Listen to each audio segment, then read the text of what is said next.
चलिए जी स्टार्ट करते हैं। आज की क्लास के अंदर हम जाएंगे पर्सपेक्टिव्स ऑफ रिलीजन के हवाले से। ठीक है जी। इससे पहले वाली क्लास के अंदर हमने डिस्कस जो किया था रिलीजन को, सबसे पहले हमने व्हाट इज़ रिलीजन अंडरस्टैंड किया था और हमने ये अंडरस्टैंड करने की कोशिश की थी कि आपके पास जो सोसाइटी के अंदर जो अप्रोचेज़ होती हैं रिलीजन के हवाले से वो क्या होती हैं। ठीक है, आज की क्लास में हम पर्सपेक्टिव्स ऑफ रिलीजन को अंडरस्टैंड करेंगे। पर्टिकुलरली आज का जो हमारा एम्फसाइज होगा वो फंक्शनलिस्ट पर्सपेक्टिव के हवाले से होगा। ठीक है, तो एक्चुअल में अगर हम बहुत ही सिंपल तरीके से बात करते हैं, हमारे पास सबसे पहले आते हैं फंक्शनलिस्ट। ठीक है, फंक्शनलिस्ट हम सबको पता है एक कंसेंसस थ्योरी है।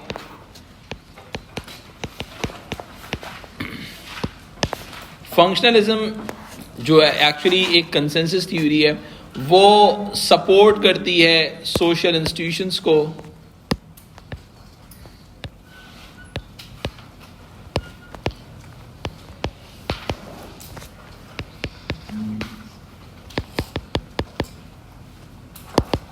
सही है। फंक्शनलिज्म की थ्योरी सपोर्ट करती है सोशल इंस्टीट्यूशन को। क्यों? क्योंकि ये सोशल इंस्टीट्यूशन कुछ ऐसे फंक्शंस परफॉर्म करते हैं जो सोसाइटी में स्टेबिलिटी का बायस बनते हैं। सोशल इंस्टीट्यूशंस कुछ ऐसे फंक्शंस परफॉर्म करते हैं जो कि सोसाइटी में स्टेबिलिटी का बायस बनते हैं। ठीक है जी। फंक्शनलिज्म को लगता है religion as a social institution जो है, रिलीजन कंट्रीब्यूट करता है, religion contributes to social order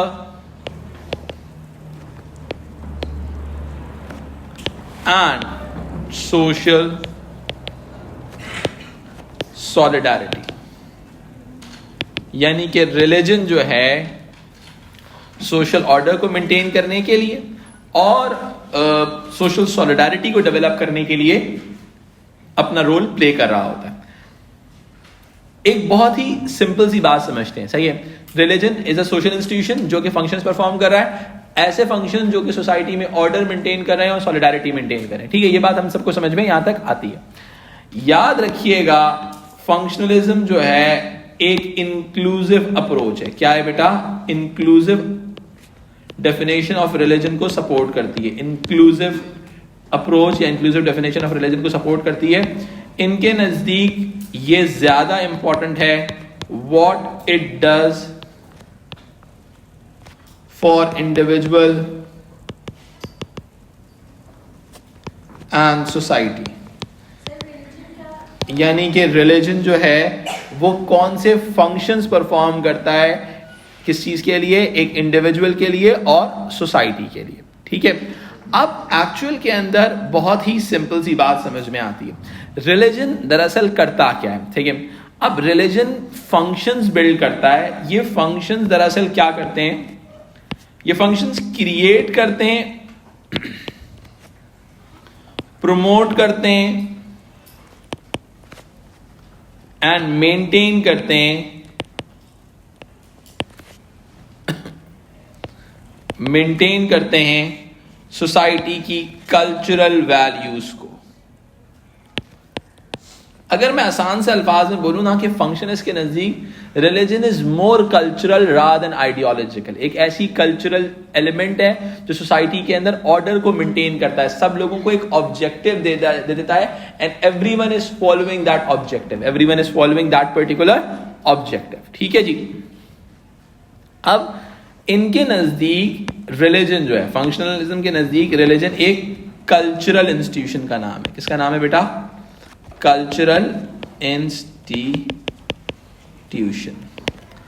अब क्या है? ये कल्चरल इंस्टीट्यूशन अपना रोल प्ले कर रहा है, सोसाइटी का हर सोशल इंस्टीट्यूशन अपना रोल प्ले कर रहा होता है। ठीक है, और इसके अलावा create, promote and maintain cultural values and order. Society में ऑर्डर मेंटेन भी करना। देखो ऑर्डर कब मेंटेन रहेगा? देखो तुम सब लोग अगर किसी एक एग्जाम को पास करने के लिए पढ़ रहे होगे तो सोसाइटी के अंदर हमारे पढ़ाने में एक ऑर्डर मेंटेन रहेगा, हम एक सस्टेनेबिलिटी के साथ एक सस्टेनेबल वे में पढ़ा सकेंगे। अगर तुम में से तुम्हारी क्लास में हर बंदा अपना तरीके का एग्जाम देने बैठा हुआ है तो ऑटोमेटिकली एक क्योस फैल जाएगा, कोई हम ऑब्जेक्टिव पर नहीं पहुंच पाएंगे। सही है। तो आपके लिए बड़ा जरूरी होता है किसी भी सोसाइटी के लिए इनफैक्ट कि वो सोसाइटी में ऑर्डर मेंटेन करके, ऑर्डर तब मेंटेन होगा जब सब लोग किसी एक यूनिफाइड पॉइंट के ऊपर जमा हो जाएंगे। और रिलीजन वो एक ऐसा इंस्टीट्यूशन है जो सब लोगों को एक पॉइंट पर जमा कर लेता है। अब क्या करता है अब ये चीज कैसे होती है उस चीज को समझते हैं।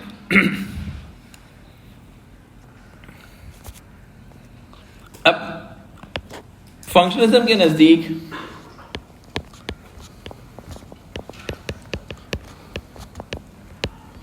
फंक्शनलिज्म के नजदीक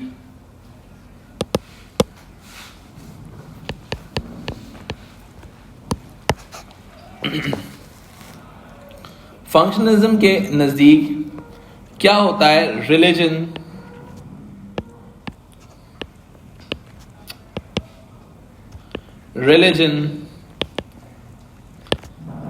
मेंटेन करता है, किस चीज को बताता हूं, मेंटेन करता है एंड कंटिन्यूटी की तरफ लेके जाता है, कंटिन्यूटी की तरफ लेके जाता है bye promoting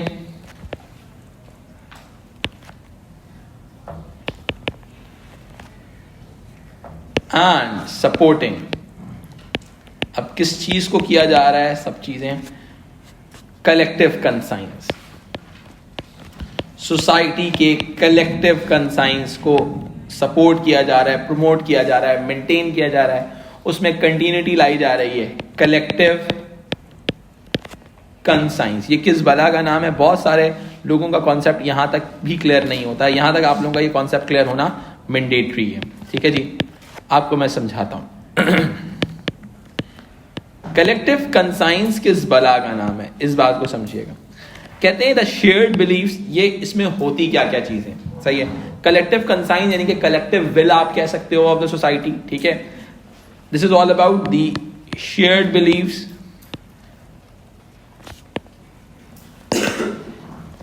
the shared beliefs and values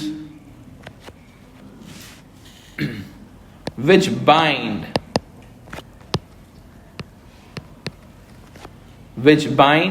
the members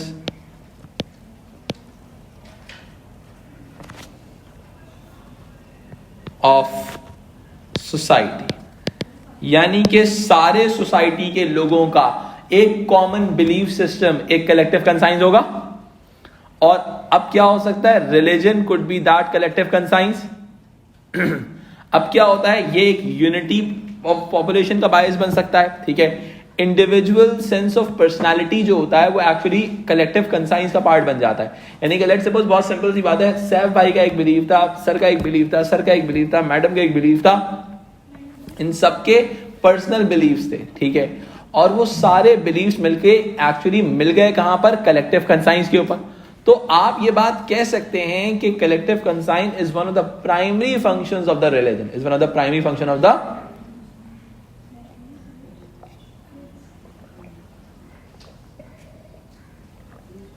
यानी कि रिलीजन के कुछ इंपॉर्टेंट तरीन फंक्शंस में से कलेक्टिव कंसाइंस मौजूद है। ठीक है जी। अब मैं इस बात को थोड़ा सा आगे लेके चलता हूं। चलिए जनाब, अब हम आगे आके थ्योरिस्ट को समझते हैं। ठीक है जी। हमारे पास जो पहले थ्योरिस्ट आते हैं, सबसे अच्छी बात जो रिलीजन के चैप्टर की है वो ये है कि हमारी हर थ्योरी के जो कोर थ्योरिस्ट हैं उन्होंने रिलीजन के बारे से ठीक ठाक बात की हुई है।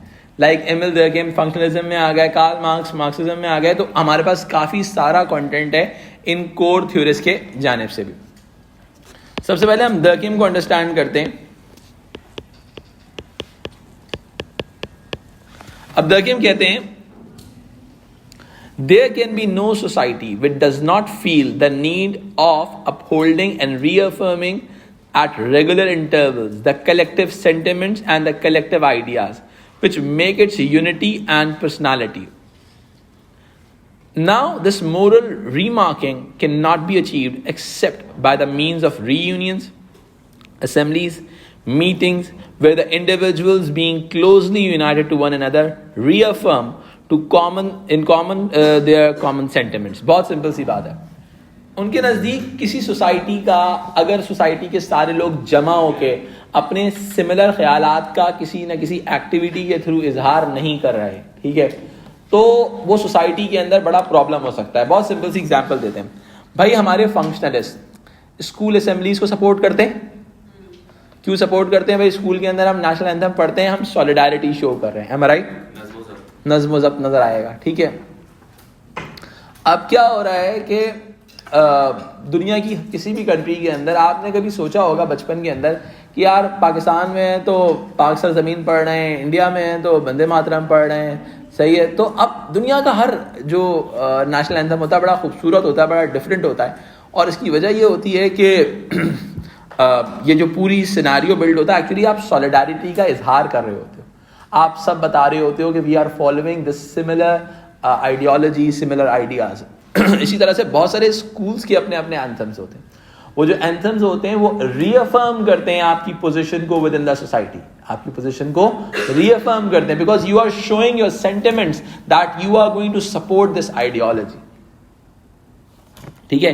तो एमिल दर्किम दरअसल, और मैं बड़े मजे की बात बताऊं आपको, दुनिया के जितने भी बिलीफ बेस्ड स्कूल्स, जिसको हम फेथ स्कूल्स कहते हैं, वहां पर उनके पर्टिकुलर फेथ और रिलीजन को उनकी असेंबलीज में शो ऑफ कराया जाता है। चाहे वो क्रिश्चियन मिशनरीज के स्कूल्स हों, चाहे वो हिंदू स्कूल्स हों, चाहे वो मुस्लिम मदरसाज हों, वहाँ पर actually they are developing their own solidarity. Their solidarity और जो आइडियाज़ हैं कलेक्टिव कंसाइंस के, उनको मिलाया जा रहा है। तो एक्चुअल में ये तमाम बातें क्या हैं? ये दर्किम की इस बात को सपोर्ट करती हैं कि भाई there is a need of upholding, there is a need of upholding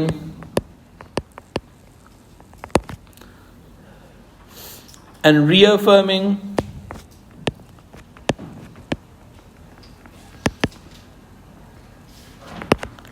at regular intervals, लिख रहा हूं बेटा,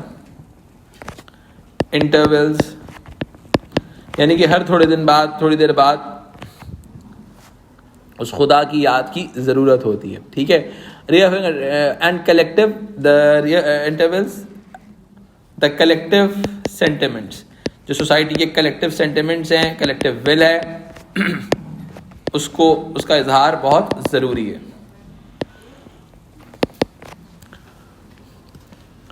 अब क्या होता है, इससे क्या होगा, एक यूनिटी क्रिएट हो जाएगी। अब ये चीज़ एग्जीक्यूट कैसे होगी? रीयूनियंस के थ्रू, असेंबलीज के थ्रू, आप मीटिंग्स के थ्रू आप रीअफर्म करेंगे, ठीक है। अब इससे होगा क्या? एक्चुअल में आपकी सोसाइटी में एक सोशल इंटीग्रेशन बिल्ड होगी। क्या बिल्ड होगी बेटा? भाई असेंबलीज के थ्रू, मीटिंग्स के थ्रू, जो आपकी चर्च में सर्विसेज होती हैं, प्रेयर्स होती हैं, एक्चुअल में सोसाइटी के जो कलेक्टिव सेंटिमेंट्स होती हैं वो मिलाई जा रही होती हैं, ठीक है। Social integration is therefore an important function of the religion, particularly in pre-modern tribal societies.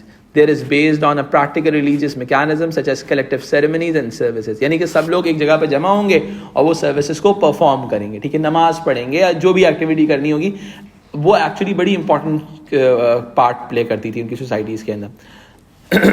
But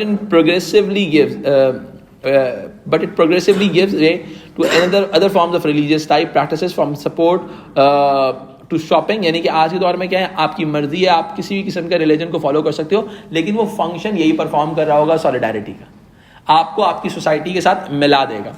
For the key to understanding religion is not its content but its effect। अब देखो मेरी बात सुनो,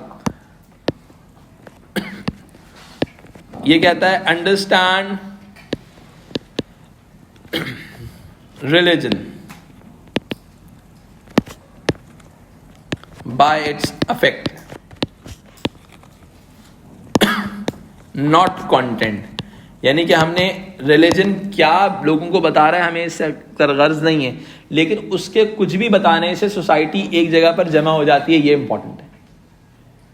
मैंने कहा ना कि सोशल कंस्ट्रक्शन ऑफ रियलिटी के नजदीक there is no one truth and everyone will develop its own truth। हर इंसान अपना ट्रुथ खुद बिल्ड करता है। तो भाई बहुत सिंपल सी बात है, हर सोसाइटी का अपना अपना ट्रुथ है और वो सारे ट्रुथ उनकी सोसाइटी में सॉलिडारिटी का बायस बन रहे हैं, हम ये समझने की कोशिश कर रहे हैं। समझ रहे हैं ये बात? यानी कि एक्चुअल के अंदर हो सकता है सोसाइटी ए सोसाइटी बी से इख्तिलाफ करती हो, उसके कंटेंट से इख्तिलाफ करेगी, लेकिन फंक्शन दोनों सोसाइटी में एक ही हो रहा है, सॉलिडारिटी का। फ्री विल भी है। अब देखो मेरी बात सुनो, रिलीजन के कॉमन फंक्शंस की बात करते हैं। रिलीजन कॉमन यानी कि कोई भी कंटेंट हो, फंक्शन सिमिलर रहेंगे, ठीक है। Major functions of religion.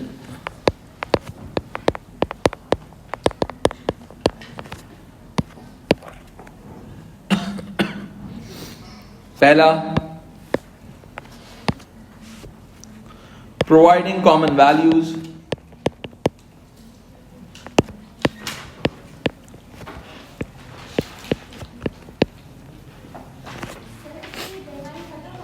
चल रहा है बेटा, चल रहा है।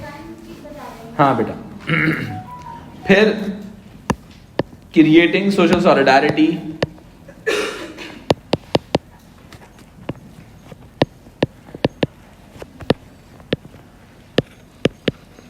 Creating social solidarity like rituals के थ्रू, तमाम चीजों के थ्रू, ठीक है। अच्छा, इसके अलावा थर्ड एलिमेंट फंक्शन है रिचुअल्स को फॉलो करवाना। फिर इसके अलावा है इंटेंसिफिकेशन। अब मैं आपको वन बाय वन समझाता हूं।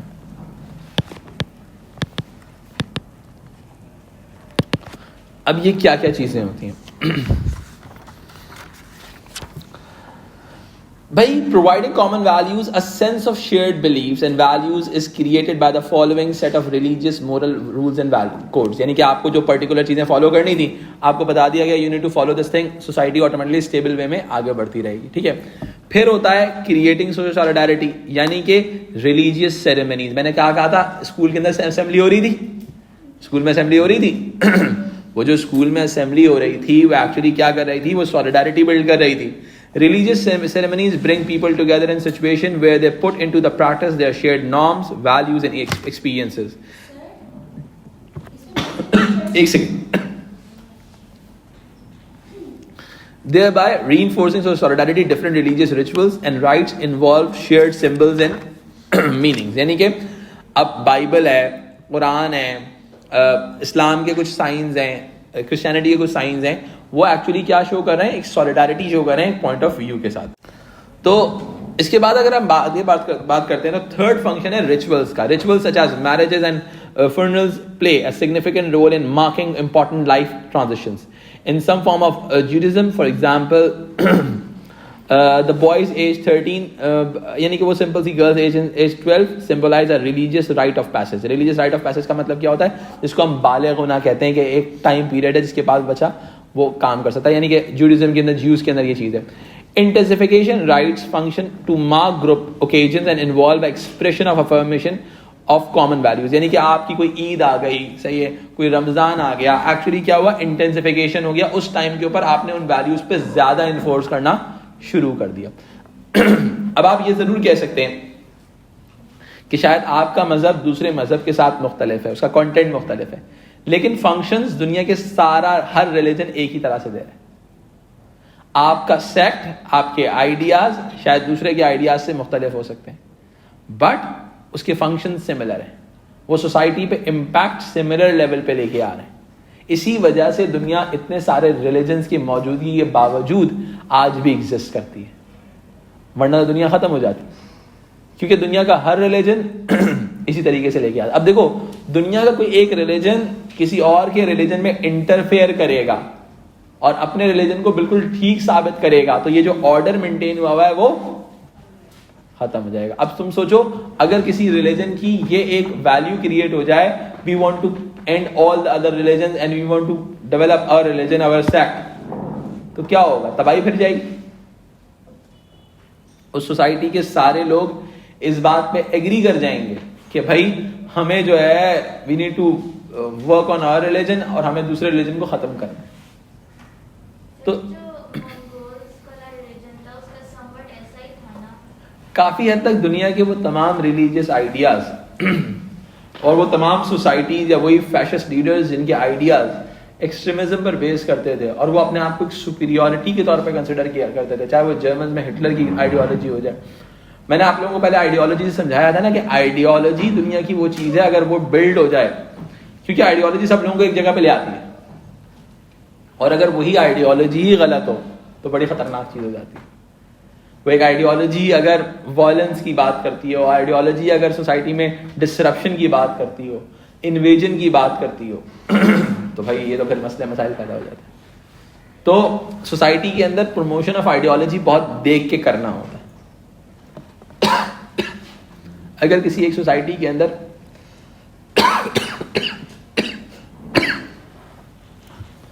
गलत आइडियोलॉजीज आ जाएं तो फिर बड़ा मसला हो जाता है।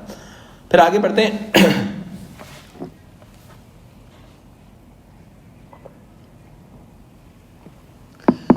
Durkheim claimed that religious symbols reflect a significant distinction between the sacred and the profane, यानी कि भाई एक sacred है और एक profane है, ठीक है। अब Durkheim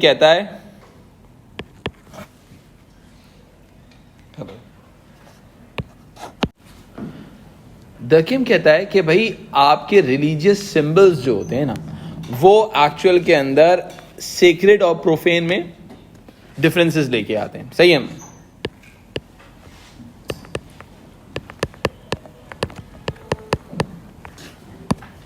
Durkheim कहता है कि भाई हमारे रिलीजियस सिंबल्स, ठीक है,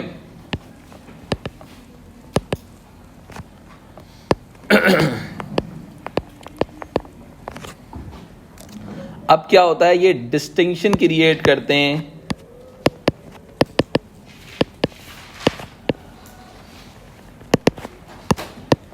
सेक्रेट के अंदर जो कि बहुत ही मुतबर्रक चीज हो, और दूसरा होता है प्रोफेन।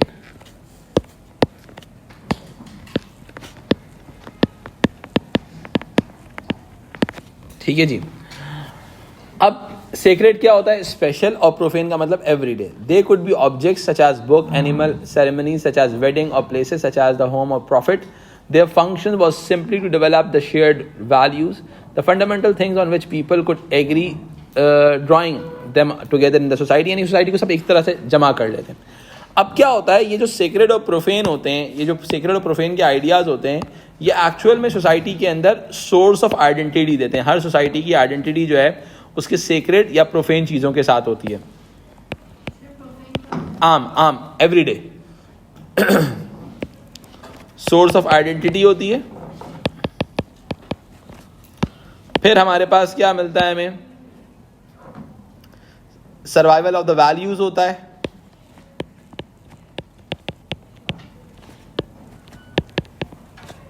सोसाइटी की वैल्यूज सर्वाइव करती हैं। बाप दादा ने बताया था ये चीज सेक्रेड है, इसी वजह से वो चीज सेक्रेड कंटिन्यू होती है, वैल्यूज कंटिन्यू होती हैं, ठीक है। अच्छा, अब क्या होता है, रिलीजन हमें एक हार्मनी भी तो प्रोवाइड करता है, एक सुकून भी तो प्रोवाइड कर रहा होता है, ठीक है। अब इससे क्या होता है, enabling individuals and group to cope up with the crisis. Individuals and groups cope up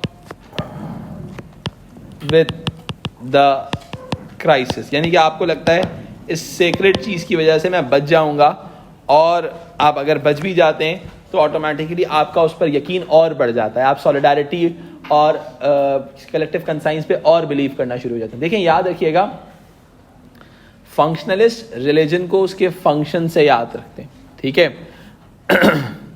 इसके अलावा अगर हम आगे बात करते हैं, अच्छा, अब अगर हम इस चीज को थोड़ा सा आगे लेके चलते हैं, more recent functionalist views takes account of the decline of religion in modern societies if religion gradually loses its power to provide a collective consign। यानी कि अगर religion, अब देखो मेरी बात समझना, फंक्शनलिज्म के नजदीक अगर रिलीजन कलेक्टिव कंसाइंस को इंडोर्स करने में नाकाम हो जाए, अगर इंडोर्स करने में नाकाम हो जाए तो वो डिक्लाइन का शिकार हो जाता है। किसका शिकार हो जाता है बेटा? डिक्लाइन का शिकार हो जाता है। ठीक है। Other institutions develop to provide, अब होता क्या है, दूसरे इंस्टीट्यूशंस रिलीजन की जगह को फुलफिल करते हैं। देखो मेरी बात सुनो, तुम लोगों ने एएस में कॉन्सेप्ट पढ़ा होगा मूविंग इक्विलिब्रियम का। सोसाइटी का अगर एक सोशल इंस्टीट्यूशन जो होता है अगर वो नाकारा हो जाए तो उसका काम कोई और करना शुरू हो जाता है और सोसाइटी में स्टेबिलिटी मेंटेन रहती है। जैसे फैमिली के फंक्शन हेल्थ केयर ने उठा लिया, एजुकेशन ने उठा लिया, तो फैमिली सर्वाइवल कंटिन्यूटी में सुकून से गुजरता रहा। सोसाइटी एक मूविंग इक्विलिब्रियम में रहती है। ठीक है, तो हमारे पास कहते हैं सोसाइटी के दूसरे सोशल इंस्टीट्यूशंस भी ये रोल परफॉर्म कर सकते हैं। ठीक है, रिलीजन के काफी सारे काम दूसरे इंस्टीट्यूशन भी कर सकते हैं। हम हमारे पास नेक्स्ट थ्योरीज जो हवाले से आते हैं वो यही थ्योरी देते हैं, बेला की थ्योरी है। इन्होंने कॉन्सेप्ट दिया सिविल रिलीजन्स का। ऐसी सोसाइटीज जहां पर रिलीजन एज ए इंस्टीट्यूशन अपना काम करना कम हो जाता है, वहां पर सिविल रिलीजन्स रिलीजन का काम करना शुरू करते हैं। अब देखो ये क्या होते हैं? A set of fundamental belief shared by the majority of people in society. अब आप कह सकते हो कि अब मैं अगर और डिटेल में जाऊं तो उसका कह सकते हैं कि ideas and practices that while not overtly religious in content perform the same functions as religious organisation in a society. Society में कोई चैरिटी ऑर्गेनाइजेशन हो सकती है, क्या हो सकती है? अब क्या है, उस चैरिटी ऑर्गेनाइजेशन ने पूरी सोसाइटी लोगों में कलेक्टिव कंसाइंस बिल्ड कर दिया कि भाई चैरिटी करो, सोसाइटी में स्टेबिलिटी आएगी। तो वो by content they are not religion, by content they are not religion, religious through its functions.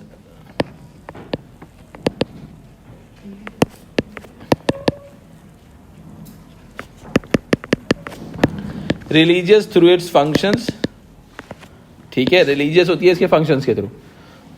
Civil religions can take many shapes and form. They may involve traditional aspects of religion such as general belief in God, but equally they may be wholly secular. Secular ideas भी हो सकते हैं, secular beliefs भी हो सकते हैं। Secular का मतलब जिसका कोई religion से ताल्लुक ना हो।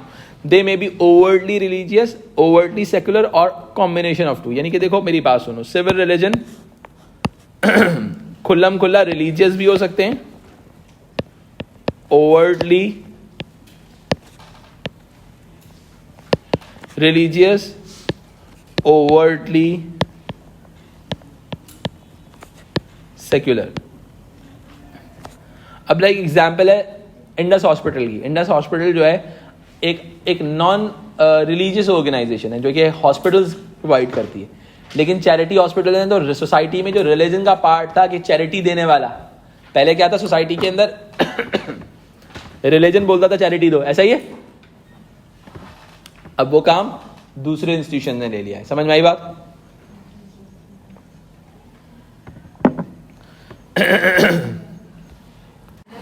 चलें जी, अब एक तो ये तो हमने बुक से थोड़ा फॉलो कर लिया। देखिए एक दरकेम की बड़ी मशहूर सेइंग है, एक्सक्यूज मी, वहां से स्टार्ट करते हैं, थोड़ा सा कॉन्सेप्ट भी बिल्ड हो जाएगा। हाँ हाँ, पहला दूसरा। दरकेम कहता है if you worship the God it means you worship the society. क्या कह रहे हैं? हाँ, मैं समझा रहा हूं। दरकेम कहते हैं कि if you worship the God it means you worship the society. It means आप सोसाइटी के सोशल सॉलिडारिटी का कॉन्सेप्ट फॉलो कर रहे हो। क्या कर रहे हो? सोशल सॉलिडारिटी का कॉन्सेप्ट। यानी कि पूरी सोसाइटी एक खुदा पर यकीन रखती है। अगर आप if you worship the God it means you worship the society. तो एक्चुअली वो जो गॉड होगा दरअसल वो क्या होगा? साइन ऑफ सोशल सॉलिडारिटी होगा, साइन ऑफ सोशल सॉलिडारिटी होगा। याद रखना, फंक्शनलिस्ट सिर्फ और सिर्फ रिलीजन को उसके फंक्शन से याद करते हैं। किससे याद करते हैं बेटा? फंक्शन से। अब सिविल रिलीजन्स क्या हैं? अब सिविल रिलीजन्स पॉसिबल है कि वो रिलीजियस हो सकते हैं, चूंकि सोसाइटी बहुत डाइवर्सिफाई हो गई है। तो सोशल सॉलिडारिटी के फंक्शंस जरूरी नहीं है कि सिर्फ रिलीजन ही परफॉर्म कर रहा हो। ठीक है। अब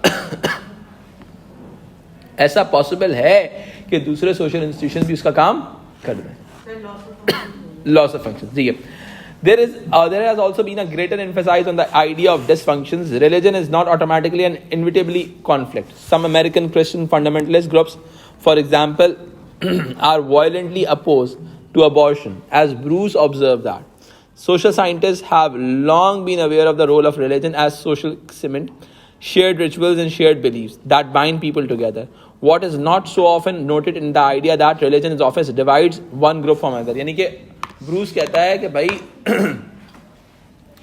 अब अमेरिका के अंदर क्या हुआ कि भाई प्रो अबॉर्शन और अगेंस्ट अबॉर्शन आइडियाज बिल्ड हो गए, तो रिलीजन ने ग्रुप्स को डिवाइड कर दिया और आइडियाज भी डिफर होने लगे. तो यानी क्या हुआ, डिसफंक्शनल थ्योरीज है. क्या है बेटा, यानी कि आप देखो एबॉर्शन जो है वो कोई और सोशल इंस्टीट्यूशन कर रहा है, वो रिलीजन की जगह लेने की कोशिश कर रहा है, तो अब क्या होगा, religion can oppose those particular ideas. ठीक है, तो यहां तक हमारा जो है core functionalist perspective cover up होता है. हम इसको फर्दर सैंपल आंसर्स के थ्रू भी कंटिन्यू करेंगे.